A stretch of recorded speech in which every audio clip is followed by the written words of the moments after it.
मेरी बड़ी बहन स्नेहा की शादी हुए 2 साल हो चुके थे। उनके पति मेरे जीजा।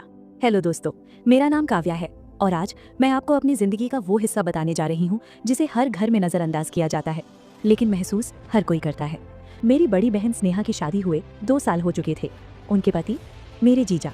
घर में सब उन्हें बहुत सीधा मानते थे, कम बोलने वाले, अपनी सीमा में रहने वाले और हर बात को समझदारी से तोलने वाले इंसान। पर सच ये था कि सीधे लोग अक्सर सबसे ज्यादा चुप होते हैं और चुप्पी कभी कभी सबसे ज्यादा बोलती है। गर्मी बहुत थी, ऐसी गर्मी जिसमें रात भी दिन जैसी लगती है।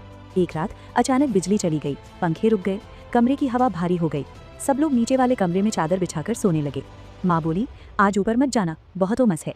लेकिन जीजा बोले, मैं छत पर सो जाऊंगा, वहाँ हवा ठीक रहती है। उनकी आवाज में कोई जिद नहीं थी, लेकिन फैसला साफ था। मैं पानी लेने छत पर गई। छत पर मिट्टी का एक पुराना मटका रखा था, माँ रोज उसी में पानी भरती थी। मैंने जैसे ही मटके का ढक्कन हटाया, पीछे से आवाज आई, संभल कर। मैंने पलट कर देखा, जीजा थे। उन्होंने मटके की तरफ देखा और बोले, आज मटका ज्यादा भरा हुआ है। मैं मुस्कुरा दी, कहा, तो क्या हुआ जीजा, पानी ही तो है। वो थोड़ी देर खामोश रहे, फिर बोले, हर भरी हुई चीज गिरने पर सिर्फ फैलती नहीं, कुछ छोड़ भी जाती है। मैंने गिलास भरा, हाथ थोड़ा कांपा, 2 बूंदें छत पर गिर गईं। जीजा ने नीचे देखा और बोले, देखा, थोड़ा सा भी काफी होता है। मैंने कहा, अगर छत साफ हो तो निशान ज्यादा देर नहीं रहते। उन्होंने कुछ नहीं कहा, बस छत के कोने में लेट गए। अगली सुबह मैं रसोई में चाय बना रही थी। दूध उबल रहा था, चाय की खुशबू पूरे घर में फैल रही थी। जीजा आकर दरवाजे के पास खड़े हो गए। चाय थोड़ी कड़क बनाना, उन्होंने कहा। मैंने पूछा, चीनी कितनी? वो बोले, कम, ज्यादा मिठास हर किसी को अच्छी नहीं लगती। मैं मुस्कुराई, कहा, पर कुछ लोग मिठास के बिना रह भी नहीं पाते। उन्होंने कप उठाया, एक घूंट लिया, फिर बोले, कभी कभी कड़वाहट ही असली स्वाद याद दिलाती है। मेरी उंगलियां कप से थोड़ी देर ज्यादा छोटी रहीं। हम दोनों चुप थे, लेकिन रसोई बहुत ज्यादा खामोश थी। दोपहर में मैं छत पर कपड़े फैला रही थी, हवा तेज थी। मेरा दुपट्टा हाथ से छूट गया। जीजा ने झट से पकड़ लिया, बोले, हवा पर भरोसा नहीं करना चाहिए। मैंने दुपट्टा लेते हुए कहा, अगर पकड़ने वाला मजबूत हो तो हवा भी नुकसान नहीं करती।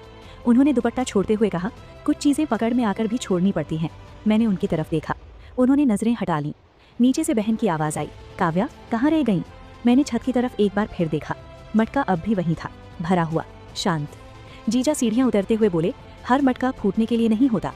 दोस्तों, कुछ रिश्ते सीमा पार नहीं करते, बस सीमा के बहुत पास खड़े रहते हैं। और असली सवाल यही होता है कि वो कितनी देर खुद को संभाल पाते हैं। कुछ कहानियां पहले दिन नहीं बिगड़ती, वो धीरे धीरे अपनी जगह बनाती हैं। छत वाली रात के बाद घर वही था, लोग वही थे, पर हवा थोड़ी बदली हुई थी।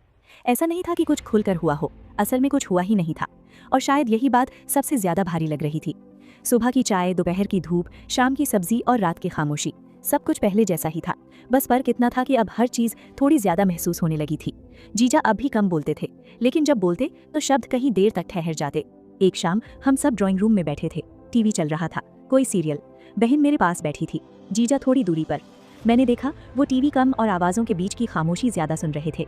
अचानक बोले, कभी कभी आवाज से ज्यादा खामोशी समझ में आती है।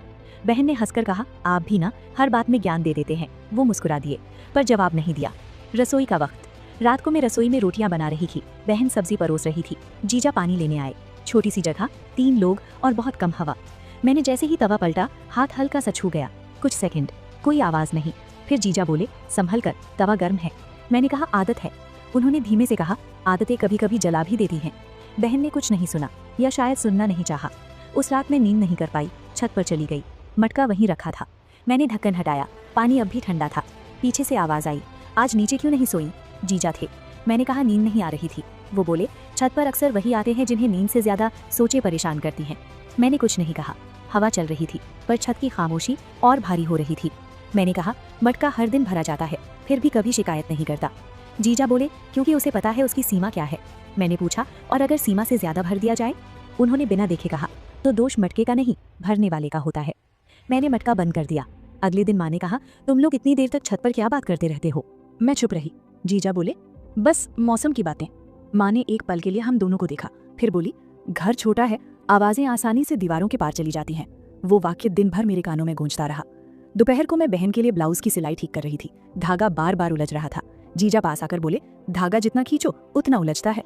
दोस्तों, वीडियो अगर पसंद आ रहा है तो पिंकी की स्टोरी यूट्यूब चैनल को सब्सक्राइब करें। मैंने कहा, तो फिर सीधा कैसे करें? वो बोले, छोड़कर। मैंने धागा छोड़ दिया। शाम को बहन ने मुझसे पूछा, आजकल तुम चुप चुप से क्यों रहती हो? मैंने कहा, बस ऐसे ही। उसने मेरे चेहरे को देखा, फिर बोली, कुछ बातें पूछी नहीं जाती, महसूस कर ली जाती हैं। उसकी आंखों में मासूमियत थी और थोड़ा सा डर। उस रात नींद फिर नहीं आई। मैंने छत से नीचे देखा, सब सो रहे थे। जीजा छत पर नहीं आए। पहली बार मटका अकेला था। मैंने महसूस किया कुछ चीजें दूरी से और साफ दिखती हैं। दोस्तों, हर कहानी किसी मोड़ पर खुद से सवाल पूछती है, और जब दीवारों के भी कान होने लगे तो समझ लेना चाहिए अब खामोशी भी सुरक्षित नहीं रही। हर कहानी एक दिन अपने सवाल का जवाब मांगती है। छत, रसोई, ड्राइंग रूम और दीवारों के बीच फैली हुई वो खामोशी अब मुझे भारी लगने लगी थी।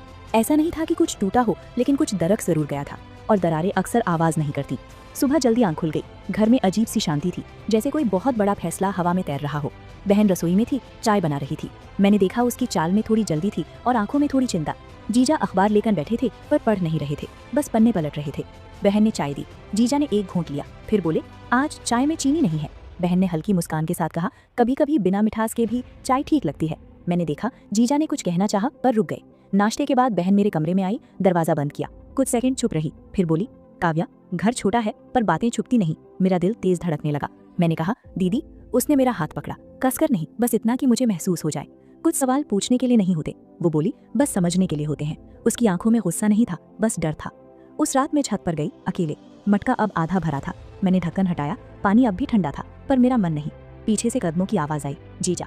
उन्होंने दूर से कहा, आज मटका हल्का लग रहा है। मैंने बिना देखे कहा, क्योंकि हर दिन थोड़ा थोड़ा निकाल लिया गया है।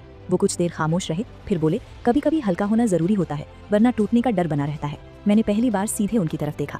मैंने कहा, सीमाएं बनाई जाती हैं ताकि घर बचा रहे। उन्होंने सिर झुका लिया। और अगर कोई सीमा अनजाने में छू जाए तो? उन्होंने पूछा। मैंने कहा, तो पीछे हट जाना ही सबसे बड़ा सम्मान होता है। हवा चल रही थी, मटका हल्का सा हिल गया। मैंने उसे दोनों हाथों से संभाल लिया। जीजा ने एक कदम पीछे हटाया, फिर बोले, काव्या, कुछ बातें दिल में रह जाएं तो घर बच जाता है। मैंने कुछ नहीं कहा, बस मटके का ढक्कन बंद कर दिया। अगली सुबह जीजा ने कहा, मैं कुछ दिनों के लिए अपने दोस्त के यहाँ रहूंगा। माँ ने पूछा, सब ठीक तो है? वो बोले, हाँ, बस थोड़ी हवा बदलनी है। बहन ने मेरी तरफ देखा, मैंने नजर झुका ली। जीजा जाते वक्त छत पर गए, मटके को देखा, फिर मुझसे बोले, मटका आज भी सुरक्षित है। मैंने कहा, क्योंकि समय रहते संभाल लिया गया। उन्होंने हल्की मुस्कान दी और सीढ़ियाँ उतर गए। शाम को बहन ने मेरे लिए चाय बनाई, इस बार थोड़ी मीठी। बोली, आज मिठास अच्छी लग रही है। मैंने कहा, क्योंकि कड़वाहट जरूरत से ज्यादा नहीं रही। उसने मेरा सिर अपने कंधे पर रख लिया। रात को मैं छत पर गई, अकेले। मटका अब भी वहीं था, भरा हुआ नहीं पर सुरक्षित। मैंने सोचा, कुछ चीजें टूटने से नहीं, समझदारी से बचती हैं। दोस्तों, हर रिश्ते में एक मटका होता है। अगर समय रहते उसका वजन समझ लिया जाए तो घर भी बचता है, रिश्ते भी, और सबसे जरूरी, इज्जत भी। हर घर में एक ऐसी कहानी होती है जो कहीं नहीं जाती, बस महसूस की जाती है। अगर आपने भी कुछ महसूस किया तो कमेंट में जरूर बताइए, और ऐसी ही कहानियां सुनने के लिए पिंकी की स्टोरी यूट्यूब चैनल को सब्सक्राइब करना ना भूलें।